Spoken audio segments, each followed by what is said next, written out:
Everybody, welcome to another episode of Face the Truth.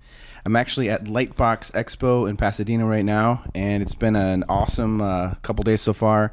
Sitting in the booth and meeting tons of people. It's been interesting. People coming up to me that have been fans for like 15 years, and finally meeting them for the first time. So that's been kind of interesting, and talking to a lot of people, shaking a lot of hands, and using a lot of Perel sanitizer.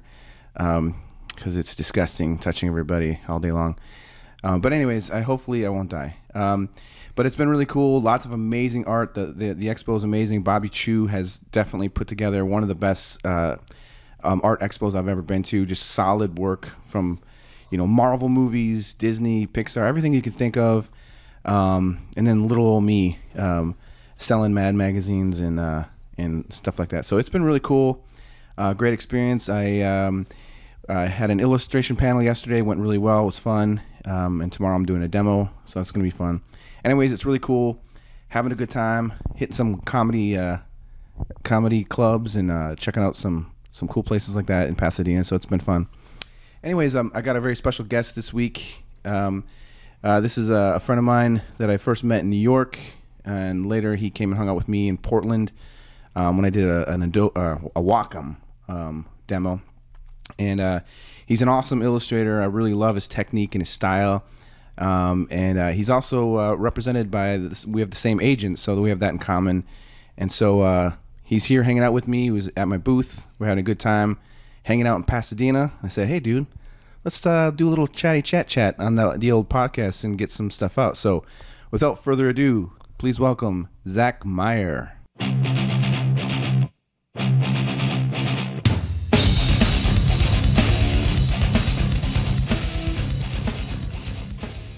So how's it going, dude?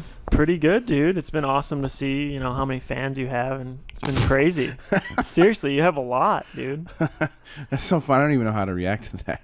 I feel like my fans are like 16-year-old girls. Yours are like 40-year-old women that are like, "Hey, you can stay at my house tomorrow if you want." Yeah, I get that's the normal. That's normal. Or like 40-year-old dudes that say the same thing.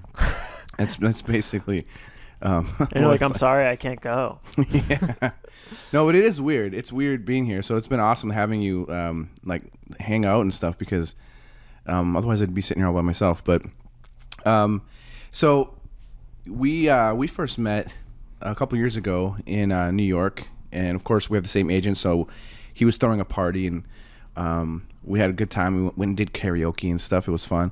But then last year, was it a year ago? You came out. You were living in Portland, and came out and saw me at the Wacom experience, and we hung out there again, which is really cool. Yeah, that was awesome. But you've been like super prolific this last year. I've been like, of course I follow you on Instagram, but you've been just like pumping things out, and it's interesting is your style is I really like it because there's not very many people still doing traditional type illustration. There's a handful, but what I love about what you're doing is you do very tight, like really tight rendered pencil drawings, lots of detail, lots of intricate type, little line work, and just it's really, really interesting to see. I saw some of the originals today, and it's really cool. But then it's awesome seeing how you scan them in and add the color. What kind of where did this kind of approach come from? Like, when did you start this style? So I think I first kind of got into this approach just through screen printing. So like screen printing has like a kind of a limited palette look to it, and basically you're taking one drawing and then putting one or two colors over top of it. And I think originally I was working more with ink, but then within the last couple of years I was relying more on pencil and charcoal. So I think it just began with that. So my approach is always to kind of render the hell out of a drawing on a piece of paper and then bring it in the computer and put like one or two colors over top of it. But I've always kind of kept it more relying on the drawing itself than digital color. So the majority of like 95% of it is just the actual pencil drawing. Yeah, exactly. So I just leave it up to that. Like I do the most work traditionally, and then I'll put like one or two colors over top of it in the computer, depending on what the client needs. So when you're doing your work, like for example, that tiger piece with the conveyor belt, do you do like tons of like rough sketches and ideas to just like little thumbnails and everything, and then when you get that approved, do you transfer a drawing to another paper, or do you just start freehand again on the piece of paper? I always start with working in Photoshop, and I basically build like a digital sketch, and I'll render everything in Photoshop using a lot of like photo manipulation, like gathering a bunch of reference on the computer and kind of piecing that all together. And then I send clients like really rough sketches because, as you know, clients are, they really need to see exactly what they're going to get. So I like to kind of lay everything out for them pretty much 100% done, just so that they know what they're going to get. And then I do whatever revisions they need, and then I'll transfer that digital sketch onto a piece of paper, and then I'll start rendering in with charcoal and pencil and stuff. So I use a light box to transfer the sketches. Oh, cool. And then once the sketch is approved, I transfer that, and then I do pencil and charcoal over top. That's awesome. That's like super old school. Like I remember back in the day when I was first getting started, before digital stuff, I was using a light table all the time. Yeah. I still have one. I use it occasionally for things, but it's fun like seeing those techniques, and it's even more fun when people, when you post like steps or something like to share, and people are like, "What is that thing?" Like like the other day when I was transferring my sketch to that panel, I was using typewriter paper, like carbon paper, to transfer my sketch to a board so I can start doing my oil painting. And there's been times where I've shared that and people just are like, what is that? What are you doing? And it's like so mind blowing because things have changed so rapidly. But like, you went to art school in New York. How long ago was that? So I graduated from Pratt in 2012. So that was what, like 6-7 years ago? Yeah. But I also went to graduate school at SVA I graduated in 2017, and I was there for only 2 years, but it took me forever to finish because I kept getting work, and then I was too busy to come back. So I finally finished it in 2017. And what made you go over there? I really wanted to get into teaching, and I think when I was applying to certain jobs like adjunct or, bigger positions, they were all requiring an MFA. So that's why I went back, but it took me forever to finish, and I wouldn't recommend getting a master's. I don't think it's very necessary. But I got a lot out of my undergraduate at Pratt. It was an amazing experience, and I think I was kind of going through graduate school just to get the piece of paper, but I did get a lot out of it as well. That's interesting. So, I only went to art school for 2 years, so I basically went to art school and did my gen eds and then quit. Yeah. The only art classes I had were like anatomy class, and then I had life drawing, and then fundamentals, and then I had 2 electives, a watercolor class and an oil painting from life class, and I never went into any of my degrees or anything like that. But so you basically finished, you got your BFA, and then you went to study further. And what was the difference for you? Like what I'm curious about is the change in your, like, I guess, style or approach of thinking. Like, did you start feeling like you were getting your own voice there when you were, as far as illustration goes? Yeah, I think that, like, well, not as much in my graduate, but in my undergraduate, I had really amazing professors like Tim O'Brien and Chang Park and all these really great influential illustrators. And I think I was able to develop my style towards the end of there. And then, I was pretty lucky to begin working really soon. I was working for people like Playboy magazine and all these great clients within the first year of graduating. So I think I got a taste of that, and then going back to grad school, I was like, what the hell am I doing here? I could just be working, Yeah. So I think that's what's happened to you, right? Oh, yeah.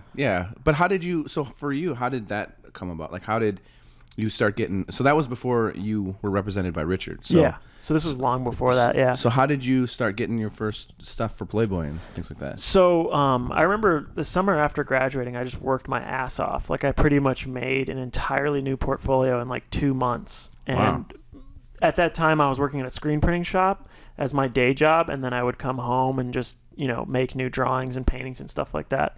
And then I got started by getting bigger clients by mailing them books. So I would make these, books, portfolio books of my work, which is like 12 to 24 pages, and then I would find their addresses and I would mail them to the companies. And then from there I started to get, smaller types of jobs. And I think I began as more of like a spot illustrator, and that kind of grew over years of time to just, getting bigger pages and stuff like that. That's awesome. So being that you work in graphite mostly, you do a little bit of ink in your work as well, but we both work in the illustration world, and deadlines are deadlines. It doesn't matter what medium you're using. And I know because I used to do lots of pencil work. It takes a long time. For me, it did anyways. So how long does it typically, do you have any, I guess what I'm trying to say is, how do you handle these kind of illustration deadlines when you're working in this technique? I mean, I do get part of it because like 5% of it maybe is the digital at the end, and most of it is the graphite. But it seems to me when I look at your work that is like just a lot of friggin', I mean, I don't know how fast you work, but it seems like so much for these kind of tight deadlines. Well, I think the same thing about your work too, though. You have like 5 figures. I'm like zooming in on one. I'm like, how the fuck is he drawing all these people in one image? But for me, I guess I just drawing every single day, and I think especially working in editorial, you just get faster at things. And I think if I have a reference, I can kind of attack a piece pretty quickly. If I have like a clear sketch that I've already planned out, I kind of just go at it. And I use a lot of brushes and soft charcoal techniques. So like if I need like a flat area for say like a skin tone, I can just like brush that in really quickly. So I don't go in with like little tiny pencils to render. I use a lot of like pastel blenders and stuff like that to build up like tone. And then the last step is more like the fine detail. So it's almost like a painterly approach to like a drawing with charcoal. So I use more so like a lot of powdered charcoal and then like charcoal sticks and stuff like that. Yeah. And then the fine detail is like pencil and charcoal pencils. A lot of people that listen to this are digital artists. There's some people that are into traditional, but what I'm curious about just now when you're talking about this, I was thinking, now, do you do anything to help not smudge while you're doing this? Because you're using a lot of graphite. It's very easy to start smudging things. Like I used to like lay down a piece of paper on top of certain areas and just work on the area with a piece of paper underneath. Yeah, I'll do that. I take little bits of paper, like copy paper, and I cut it up and just tape like a border around the piece. Okay. But honestly, like digital work, so I had a weird roundabout thing where like I first got hired for doing these like simple line drawings with flat color. And I worked that way for like almost 5 years, and then I got so bored of it, and I felt like a lot of illustration now looks like super slick digital. Like your stuff has like a very painterly vibe, but I feel like so much illustration now is like someone will take a photo in Photoshop and just draw like a line. You can tell that they just traced a photo and they splashed like one color over top of it. And I just felt like I didn't have any way to separate myself from that. And that's kind of the work that I was making. And I wasn't happy with the work that I was making. And I remember I had a job for Texas Monthly that I was working on, and I was like, you know what, I'm going to try to draw this horse all in charcoal. And I feel like after that, I just fell in love with that process. And I feel like with digital stuff, I would zoom in like way too far and be like rendering like an eyeball for like 2 hours. And now it's just like I work pretty large still, but it's not like I'm able to finish pieces quicker for some reason. And then the digital stuff is pretty quick too, just to color it all in. Well, there's something about that whole, working that way that is, I think, attractive illustration wise. When you're actually using real pencils, there's going to be like little happy accidents and different things that it's impossible to create that digitally. You know? I mean, you can try. I mean, I do the best I can when I'm working digitally to make it feel as traditional as possible, but mostly I just want it to feel like my hand did it. And there's certain things that I do to like try to like actually come up with happy accidents, like using brushes that are difficult to control. You can get that kind of result that way. No, when I was looking at your Pope cover, the process stuff, I was like, this looks so traditional. Like the hand in process, it looks like pencil. What pissed me off is when I would like do an ink drawing and post it online. They're like, "Oh, did you do that on a computer? Is that a vector, bro? What kind of vectors do you use?" And I'm like, "This is a fucking ink drawing." Yeah. But now people don't say that as much because it's clearly like done with pencil and stuff like that. But your work has such a tactile, like painterly feel. I couldn't figure that out with digital for some reason. Well, I mean, I had a lot against digital. I was not for it. I thought it was faking and cheating, and for years I was in denial. I was seeing artists doing it. I just never liked the way digital painting looked. And my buddy Joe Bloom kept telling me, "Oh, you gotta get a Wacom and like a tablet and start doing digital." My dad was trying to get me to do it, and so what ended up happening with me was I was doing an Arnold Schwarzenegger for I think Muscle magazine, and I was about to start it, and for some reason I just was like, let me experiment, like on a job. That was like the kind of the not probably a good idea, but I went and got $110. I remember it was a graphite tablet by Wacom, and I just started working on this job just without any practice ever. And the moment I started working on it, I was like instantly realized that I can paint with this, and something just clicked, and I was like, oh my gosh, I can treat it just like how I do normal painting. And I painted Arnold Schwarzenegger, and I was amazed how fast I was working and how quickly I could, and how much more realistic I was able to, in a short amount of time, I was able to paint more realistic. Whereas if I was working in acrylics, it would have taken like twice as long for me to get that result. So once that happened, and I sent it in, and they were like, holy shit. That was like literally the response. Like they were like, this is crazy. Because it kind of like boosted my level, because normally I wasn't able to do that kind of detail because it took way longer for me and I didn't have the time. Crazy. So at that point I decided to just use digital for editorial work, and then I paint traditional for commissions and my own private work. But I there's every once in a while I do some traditional for magazines. Because I go want like a real watercolor feel or something like that. But I have so much respect for what you do, because like this is an interesting time in illustration where this is very strange. When I first started getting into illustration and started submitting to Society of Illustrators, I was doing acrylics, and the first piece I ever got into Society was an acrylic, and I was very proud and very excited. And for a couple of years I was doing that. Then the first year I remember submitting a digital piece. It got in, and I went to the show, and I remember being so proud. It was hanging, everyone's walking around. I started hearing certain artists go, oh, that's just a digital. I heard people talking, that's ridiculous. That's like digital, and and so. Which piece was that? Was that because I remember I saw your work there with the guy with the cigar. It was a Rolling Stone piece. I don't remember. It wasn't that one. It was way before that. It was I don't really know what piece it was, but it was an early illustration that I had done digitally, and I mean, it's funny. I can't think. Oh, I think it was a portrait I did for the Weekly Standard. It was like a realistic portrait. It wasn't a caricature, and I remember painting it in like all these like green tones and like pulling his flesh out of green tones and everything. So it was a really one of my favorites at that time.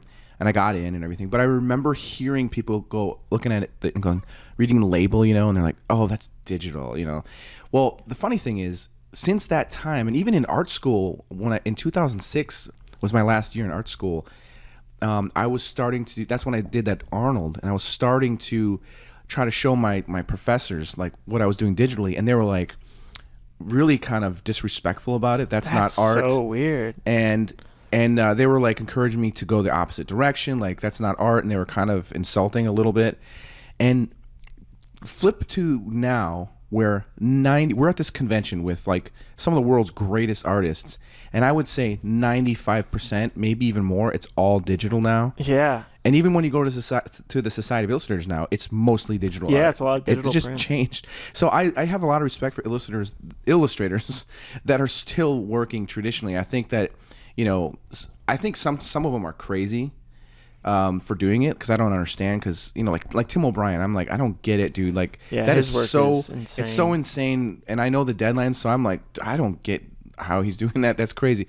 Someone like you, it makes more sense because you've developed this style where you're using graphite, and it's complicated, but the digital aspect is just kind of like the final splash. Yeah, it's like a splash of color. So it's cool. It's I think it's such a unique look. I'm sure a lot of illustrators, there's a lot of people that do similar things, but you have like a very interesting look because of the sticking with the graphite.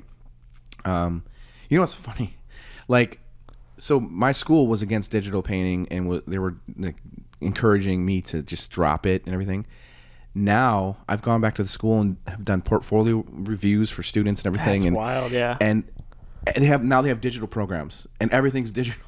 I think it's so insane. A lot of times in art school, I feel like you listen to some teachers and then you just start like la la la la. I can't hear anything you're saying. Like I've had some stupid things that people have said. I had a teacher that like got mad at me because I stopped painting. Like I was never a good painter. I was more of a drawer. And I remember I brought in like a watercolor painting and then like a drawing, and he's like, I just don't understand. Are you like bipolar? You have these two styles. I think you should really just focus on acrylic painting and oil painting.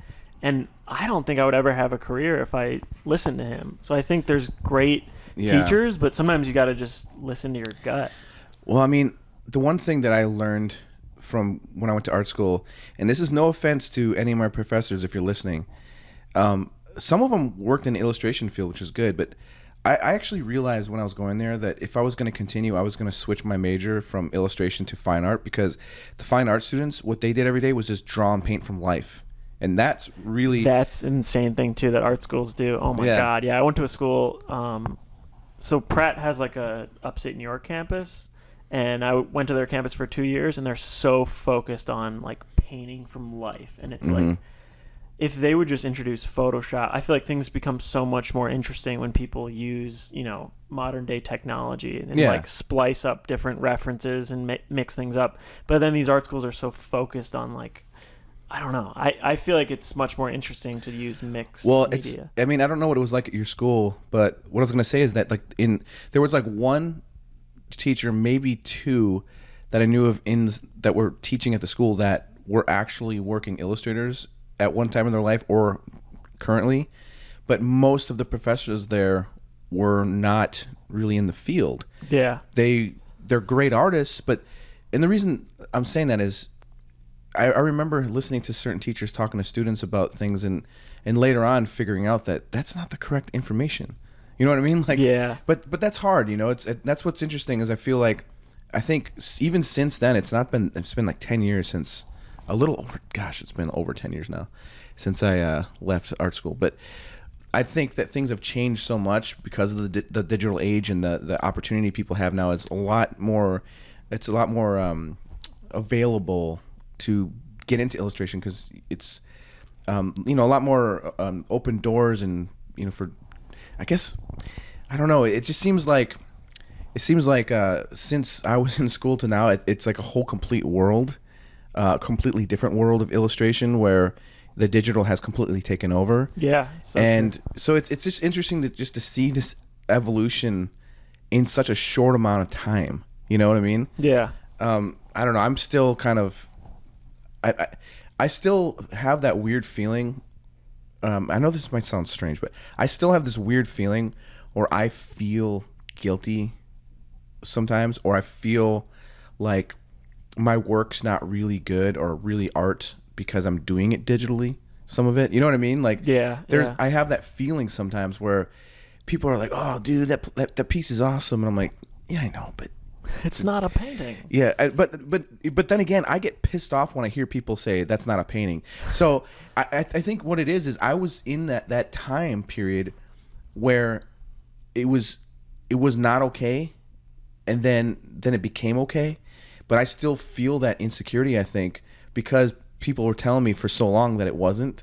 Yeah, that's wild. Well, you don't have to worry about it at this point, right? Well, I'm not worried about it. I'm just saying that I do sometimes feel like a judgment. You know what I mean? No, I got that guilt too. Like, I remember when I was working digitally, people would be like, "Oh, did you just like live trace that thing?" Or yeah. And when I met you, and like, especially when I went to Wacom lecture, when I saw your process, I'm like, this dude is insane. Like, you think my work is detailed and takes a long time? You're like, you don't even copy one reference. You build your own, Yeah. you know, world and imagery. It's pretty insane. Like, I would think of shortcuts for your work, but you don't take them. You really render everything out. And I think that is kind of my guilty thing, where I feel like I take when I do digital painting, I try as much as possible to keep it close to traditional as possible, which means I'll do underpaintings.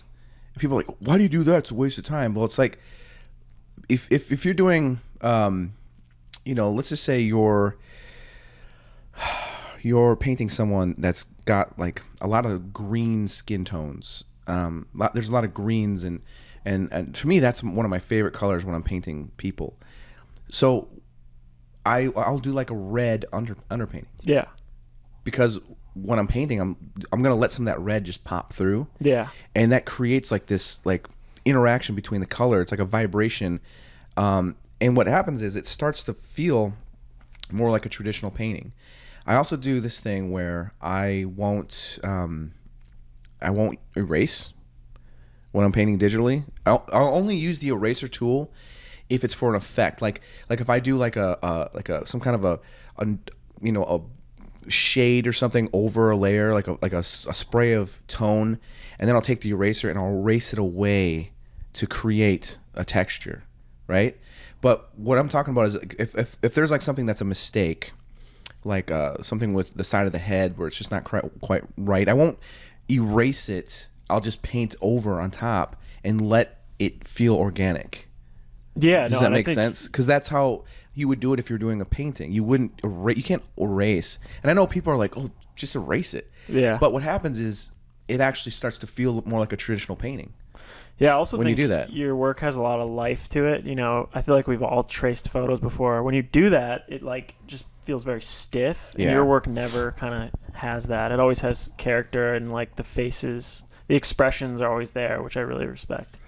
Well, yeah, I mean, that's the thing too, is when I made that decision to go digital, I remember thinking that I'm not going to abuse the computer. Yeah. I'm going to use it as a tool. And I don't want to lose my voice. I don't want to lose my thumbprint, my handprint. Yeah. And I've actually done things digitally where I'll change my opacity to a certain thing, or I'll set something so I'm actually struggling a little bit while I'm painting. Yeah. Because I believe that when you're working traditionally, there's always a struggle, right? There's always something that you're pushing against a little bit. Yeah, definitely. You know, like you're doing a graphic drawing or graphite, pencil drawing, and there's probably times when you're drawing and all of a sudden your tip breaks. Yeah. And like all of a sudden you get like a mark there and maybe a little dust goes on it, but maybe it looks cool and you leave it. Yeah, the hardest part for me is sharpen those damn fucking charcoal pencils. That's the hardest Do you part use of my the process. sandpaper thing?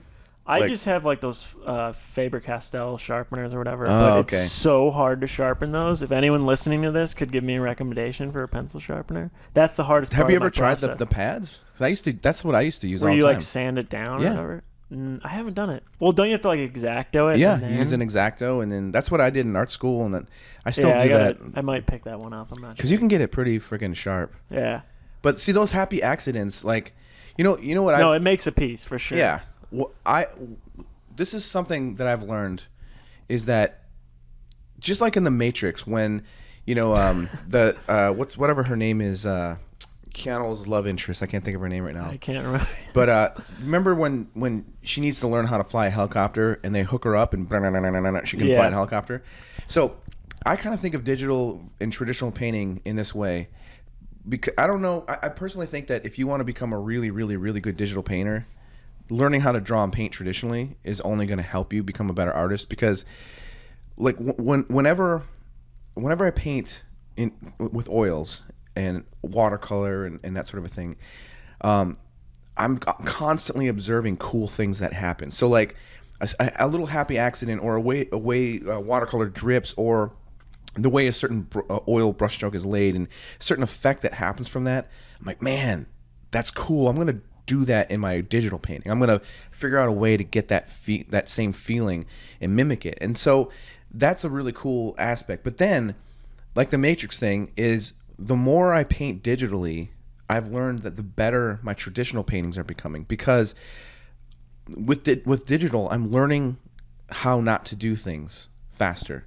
Like, like, I'll try to make sense of this. Like Edison, who invented the light bulb, and he supposedly failed 500 times, and he was asked one day, like, so you failed 500 times. Why did you keep going? And he just said, I didn't fail 500 times. I learned 500 ways how not to make a light bulb. And I think that's a brilliant thing. And when working digitally, I'm learning. I learn how to mix color faster. I learn how to, play around with color temperature and different things, and I can experiment and learn way quicker than I can traditionally.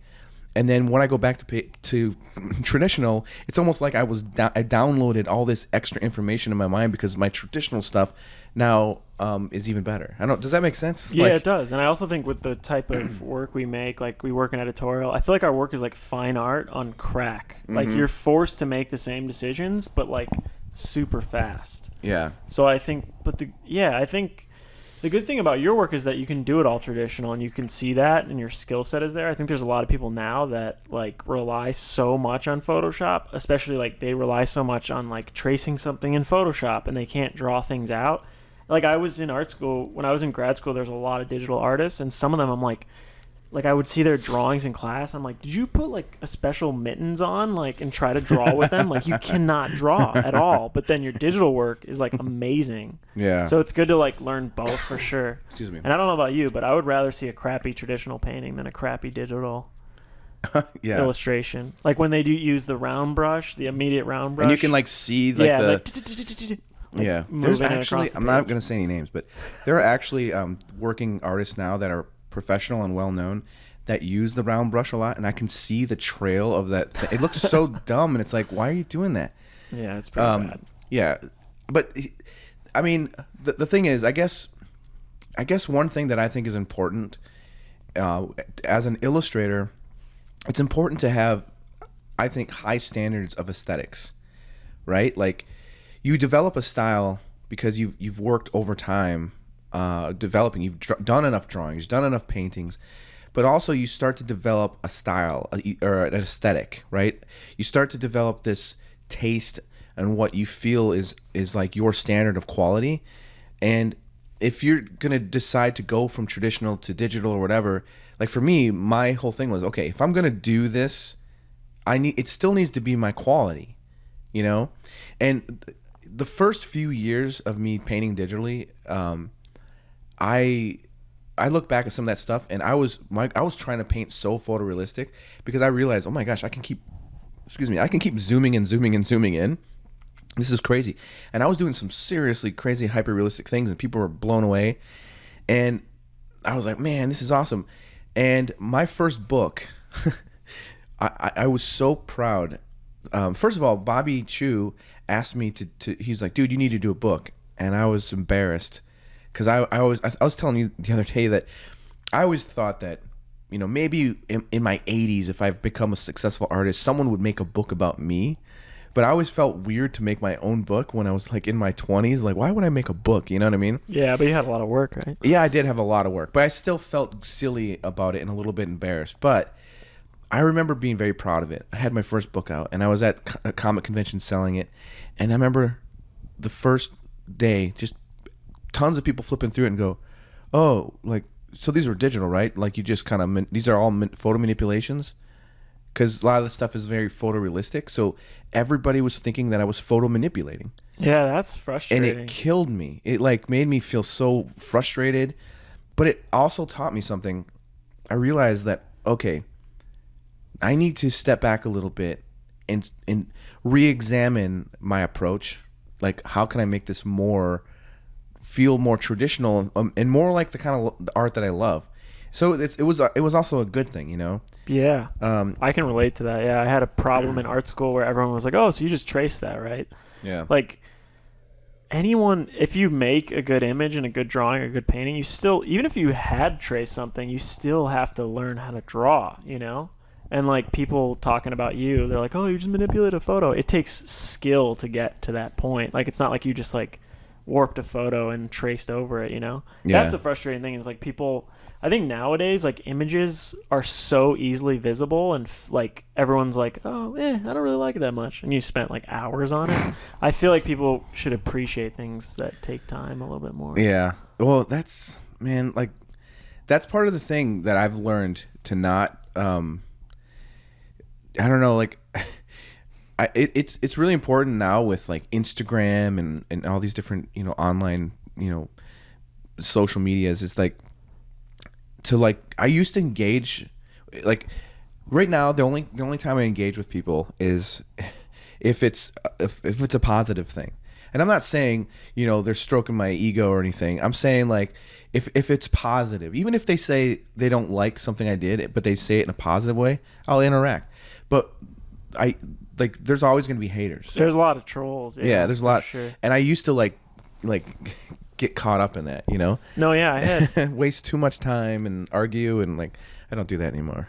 I had some person that I was doing a drawing work in progress thing, and he went back in my photos and was like, this wasn't a work in progress, this was already finished. I'm like, dude, how bored are you just sitting there like Yeah. And I had someone get mad at me about it. Yeah. Like, it's so stupid. It's wild. But you have a bigger following, so I imagine you get some weird comments. I do get weird comments. I get weird messages from people, and I don't know. I get a lot, but you know, to be honest, most things are positive. It's mostly positive, and most people are really cool. And I actually try to answer every single email and message and everything. So I just think it's important to try to communicate and build relationships with as many people as possible, and networking is important, and also just not being an asshole is important. Yeah, for sure. I think of that party, like I knew your work for a little while, but it's like sometimes you meet artists you really like and you're like, oh, this guy's kind of an asshole, but you're like super cool to hang out with and super nice. And well, sorry, you man. Same with you, bro. Hey, no, but seriously, do you have that? Like you meet like, oh yeah, some illustrators like think that they're Gandhi, and it's like they have their covers in their back pocket to show you, and like, and you don't like. Yeah. I don't think we even really talked about illustration when we were hanging out. We ended up like a little bit, but not like. Yeah, I mean, we ended up doing karaoke, and you were talking about like. Yeah. And I woke up the next morning after doing karaoke, and like there was videos of me singing Creed on my phone, and I think we used our agent's money to go to karaoke when we weren't supposed to, and we owed him like money in the morning. We had to pay him money the next day. We're like, whoops. That was bad. It was fun though. It was a really good time. That was the most fun I've ever had. Yeah. I mean, I was singing songs I didn't even know, and it was just hilarious. But I wanted to bring up real quick too. Like, it was really cool. You were talking to me yesterday about the you got to work with Quentin Tarantino on The Hateful Eight. Can you talk a little bit about that experience? Because that's such an awesome. I mean, I can't believe you got to meet him too. I'm seriously jealous of that. Yeah, that was an awesome experience. So the odd thing was that so I had already taken a year off from grad school, and I went to go back. You know, I signed up for my class and everything. And as soon as I got to the school, I got an email from Tarantino, which was really random. Like, it was literally an email from him? From him, yeah. Did you think it was actually him at I was first? like, is this a joke? Like, I can't tell. But yeah, that's weird. So I got an email. It's basically like I would work for Playboy for 2 years, and I would still update them on my work. So I mailed Playboy magazine like basically a little portfolio of my book, and then they showed him my work, and then the project kind of came from there. But the majority of his films, he likes to see them in a comic preview before they come out. So he'll release like a comic, because he's a huge fan of comics, and he releases a version of that before he releases the film, so that he doesn't have to show stills and stuff like that. But I ended up dropping out of my program because I was like, I got to work on this project, and they were super cool about it. And then I was able to finish like the following year or whatever. But that was an amazing experience. And you didn't even know how to do or not that you didn't know how, but you've never done comics before that, No, right? yeah, that was a crazy thing, because like I worked in a comic book style, crazy. but I had never made a comic before. Yeah. And That's cool. so the project was quite the first one to jump into. It was awesome. It was like I worked on it for like 3 to 4 months, and basically it was like he would send me like these scratchy stick figures, and like I would build my own reference and drawing over top. But it was insane. Like I remember I would wake up at like 6 in the morning and work till like 9 p.m. at night, and it was a lot of work, but it was an amazing experience. And then after I finished the project, I sent everything in, and then he invited me to the premiere in New York, because he premiered at like 3 places where it was like this big premiere, and they were premiering it in 55 millimeter, I think it was. But it was an amazing experience. And I went to the premiere, and I was pretty young. I was like 26, and I didn't know anyone there. I didn't have a +1, so it's just me and a bunch of these movie stars. Like, it was really was wild. there? Like Jennifer Jason Leigh. Oh, wow. Okay. Yeah, Samuel Jackson. Like, everybody was there. Did you It get to was meet insane. them, or they were just there? I did, but I was a little nervous. It's kind of intimidating. Yeah. But, You meet Sam Jackson. He's like, "What's up, motherfucker?" what's up, motherfucker? Yeah. No, the weirdest was meeting Tarantino, because he thought I was like 40 years old. He's like, "You're like a little kid." Like, yeah, that's so cool. yeah, man. it was wild. Dude, I'm really jealous of that. Just well, I'm 'cause jealous with some of the stuff you've dude, done. I love Tarantino movies so much, and Yeah. I just would love to hang out with that guy. It's so cool. Yeah, and then That's after it, I awesome. would go on dates with people, and they'd be like, "Oh, doesn't he have a foot fetish? Can you ask him about that?" I'm like, I can't Does he email have him about that. Hey, if you watch Pulp Fiction, that's all you need to know. But There's- oddly enough, you're gonna like slap me in the face. I hadn't really watched much of his films before that. Like, Oh my I hadn't God. seen the majority of his films. I hadn't seen Pulp Fiction. So wait, how old are you now? I'm 29, so that was 2016. That would be. You're 20. So what year were you born? I was born in 1990. Jesus Christ. I graduated high school in 96. Yeah, that's crazy. That's crazy. I could have came out of your balls. Dude. Yeah, you could have. You You been could my have, dad. dude. Let me tell you, this is not a crazy story, but I'll just tell you real quick. So, when I was in high school, Pulp Fiction came out when I was a senior, and I wanted to see it so bad. I kept seeing the trailer, and I didn't see any of his other movies before. And Reservoir Dogs, I hadn't seen that, and but I just kept hearing everybody talking about it. I wasn't allowed to watch Pulp Fiction. Weird. My dad was not. There was too many swearing and whatever else in it. And so, I had a skateboarding friend. I think his name was Aaron, but it's been a while. But he had the movie. He got the movie. I don't remember. It was VHS back then, but I remember I'd go to his house and we'd hang out, and he'd want to do stuff and skateboard stuff. I'm like, hey, can we watch that movie? And so I would like go to his house and just watch that movie, and it was just like this thing where I was like, it was like I was almost filled with adrenaline because I knew I wasn't supposed to be watching it. You know, was there even nudity in that? I feel like the only graphic thing was when she overdosed. No, there's that rape scene though that's kind of crazy. You know, with the dudes in the pawn shop in the basement. Yeah. And it's just my dad. He's very conservative Christian, and he just didn't want me to see that. Yeah, you know, he heard that it was like, but I was like 18. That's insane. So I wasn't allowed to watch it. But then as soon as I moved out, it was one of the first movies I bought, and it's to this day one of my favorite movies. Yeah, and, it's an amazing And all of his film. movies are my favorite. So, anyways, I've drawn and painted him several times. I think he's great. There's not one movie of his I don't love. So when I found that out, I was like, oh, dude, that's the coolest, man. Yeah, and I have to say that he's one of the nicest people I've ever met. That is so I good mean, to know that too. 'Cause Yeah. that's awesome. Yeah, for him to like trust me with that whole project was insane. I think it was because like a lot of my work was like grayscale with a red background, Yeah. and then that film and like the way that people dressed. I used to draw a lot of like 50s style illustration, so it kind of lined up pretty well with like what he was working on. But it was a really good experience. I learned so much, and I got so much better at drawing from that. And I have so much respect for comic book artists as well. It's a lot of work. Oh yeah. No, that's definitely.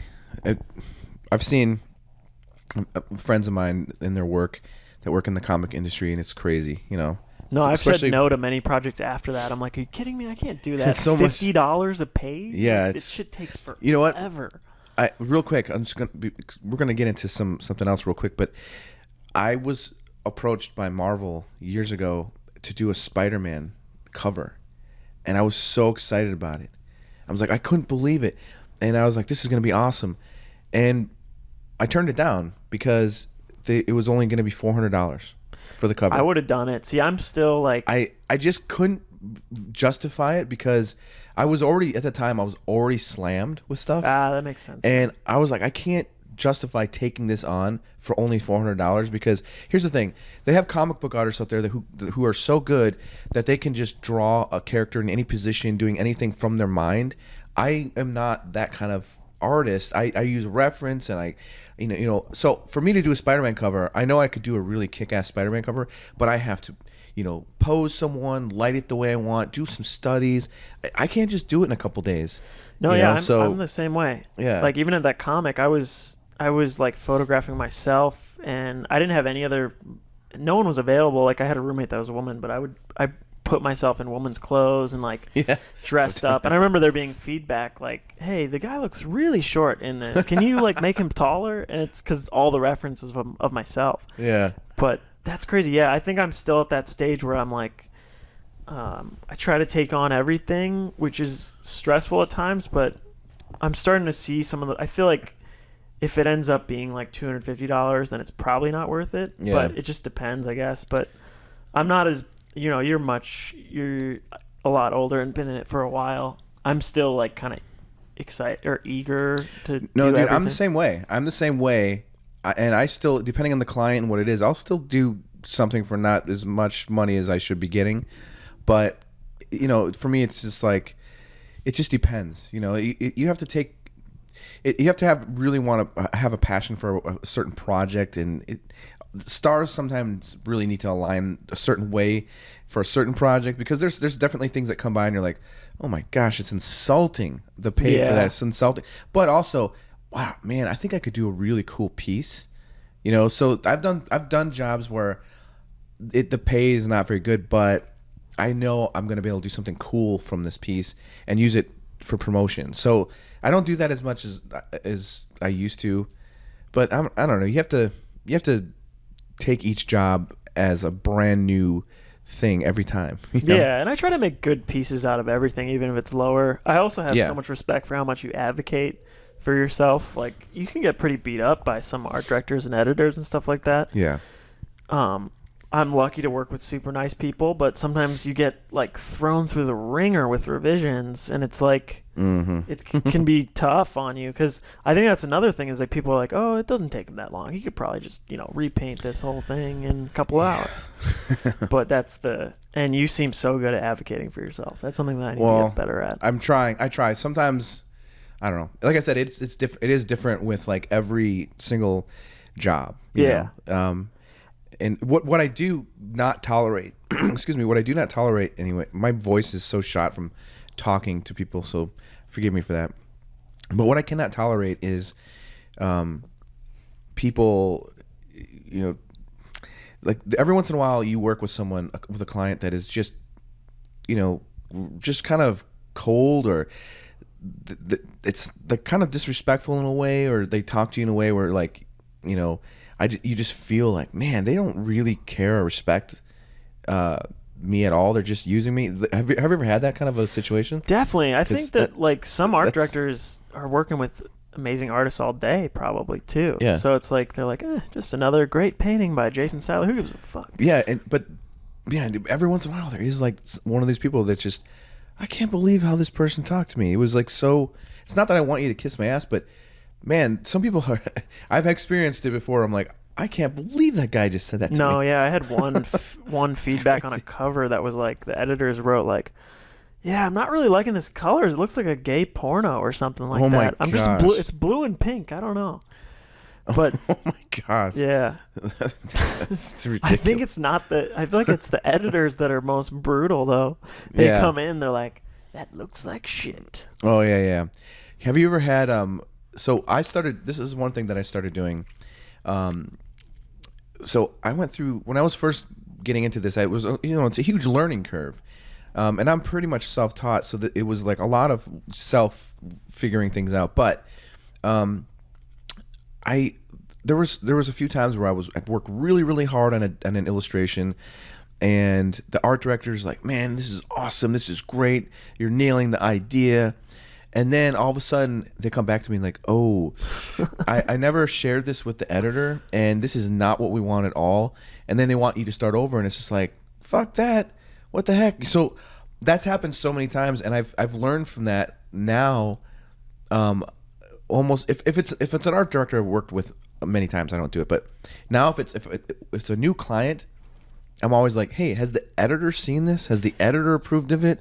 Because that's happened a few times where like, oh yeah, they never showed it to the editor. No, I know. I think that might come from, my guess is that they're like, I want to show him the best possible product before I show him, that's what I think it is. Oh, it's ridiculous. That's a common thing, yeah. And that's crazy because people aren't even getting approved ideas, and then you're like already going to find. It's crazy. That just doesn't even make sense to me. It's like, dude, but then, there's... That's where having an agent helps though, right? Like, because...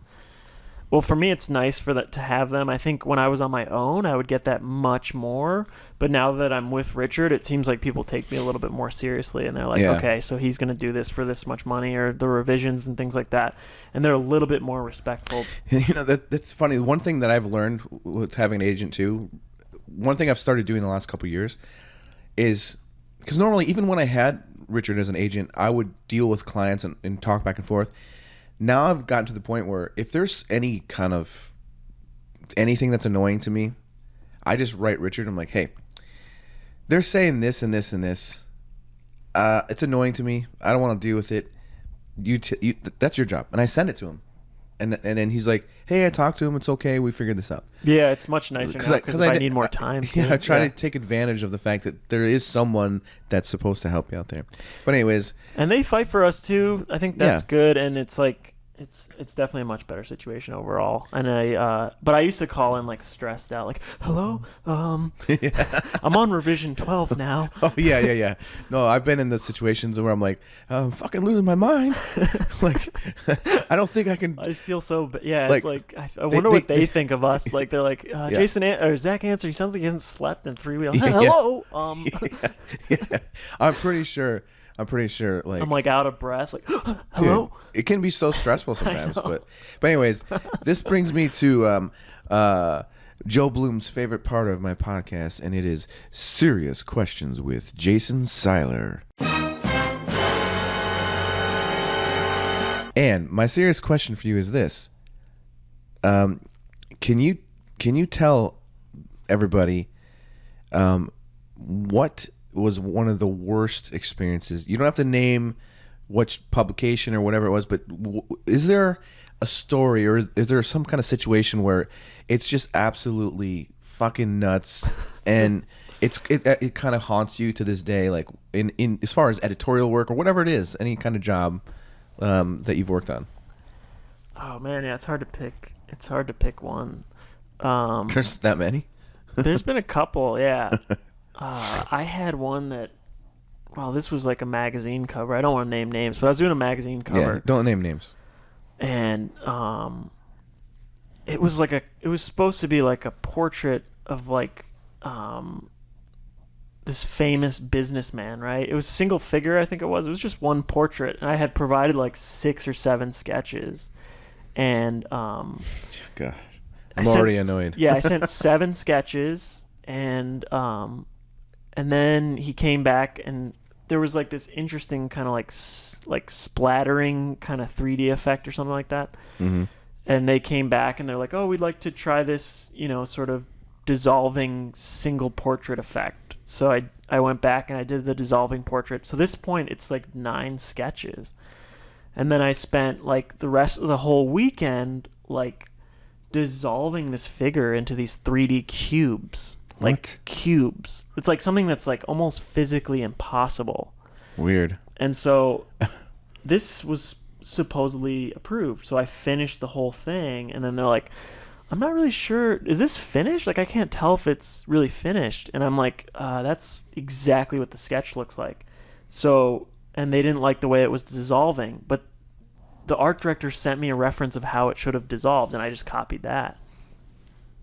So this is like 10 sketches deep, finalized drawing, which I all did in charcoal and pencil, and then colored and scanned. And then they wanted a whole new concept. Oh. And at this point, I started getting super sick. And like I would go to bed and be so stressed out. I got so sick that like I was like vomiting from stress for 2 whole days. Oh my God. And my girlfriend had to take me to the emergency room because I was vomiting. Like, and they saw me when I got there, and they rushed me to the front. And I was like hooked up to an IV. Like I did that many revisions that I was I ended up hospitalized. That was recent, right? Yeah, that was not that long ago. Oh my God. Because you were just telling me about that. That was crazy. insane. Yeah. But like, and luckily I had insurance and everything. But let me tell you, IVs feel great when you're feeling that bad though. They like hook you up, and like the nausea medicine they gave, I felt better in like 5 minutes. It was insane. That's crazy. And after that, I was like, I need to start setting boundaries with people. I can't revise this. Yeah, no, for sure. Till the end of time, you know? And I'm lucky that a lot of the people that I work for are super nice and they don't make me do that many revisions. But I also think, you know, after meeting you and how you advocate for yourself, it's important for everyone to advocate for themselves.